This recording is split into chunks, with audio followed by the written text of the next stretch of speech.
It is the greatest consolation to me to know of the sympathy expressed by so many to my sister and brothers, and that such overwhelming affection and support should be extended to our whole family in our loss.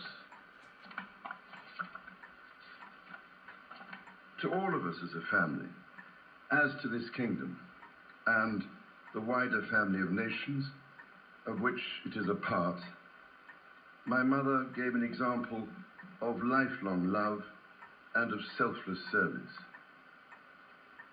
My mother's reign was unequaled in its duration, its dedication and its devotion. Even as we grieve, we give thanks for this most faithful life. I am deeply aware of this great inheritance and of the duties and heavy responsibilities of sovereignty which have now passed to me. In taking up these responsibilities, I shall strive to follow the inspiring example I have been set in upholding constitutional government and to seek the peace, harmony and prosperity of the peoples of these islands and of the Commonwealth realms and territories throughout the world. In this purpose, I know that I shall be upheld by the affection and loyalty of the peoples whose sovereign I have been called upon to be, and that in the discharge of these duties, I will be guided by the counsel of their elected parliaments. In all this, I am profoundly encouraged by the constant support of my beloved wife. I take this opportunity to confirm my willingness and intention to continue the tradition of surrendering the hereditary revenues, including the Crown Estate, to my government for the benefit of all, in return for the sovereign grant which supports my official duties as head of state and head of nation.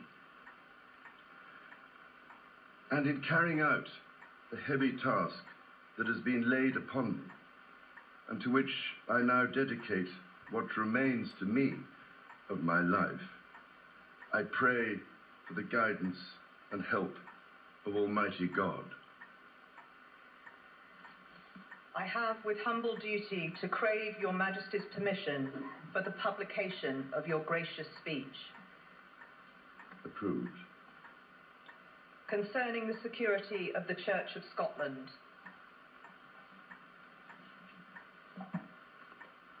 I understand that the law requires that I should, at my accession to the Crown, take and subscribe the oath relating to the security of the Church of Scotland. I am ready to do so at this first opportunity.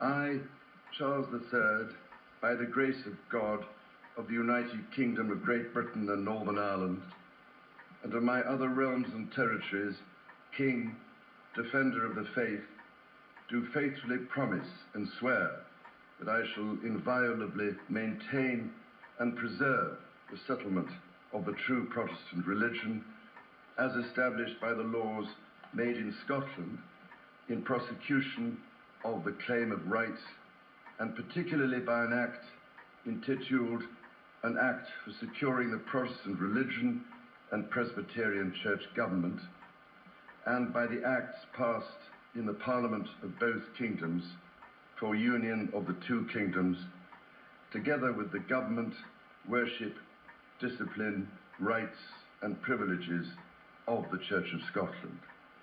So help me God. I now invite your Majesty to subscribe both copies of the instrument, confirming the oath has been taken.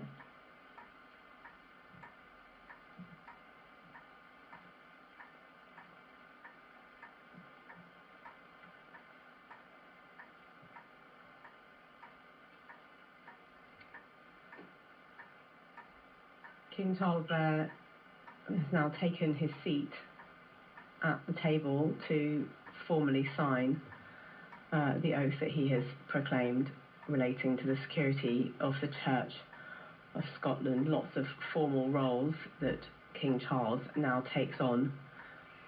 This after his declaration, the formal signing of papers there. The Lord President, Penny Mordaunt, also playing her role, inviting Charles to formally sign those declarations.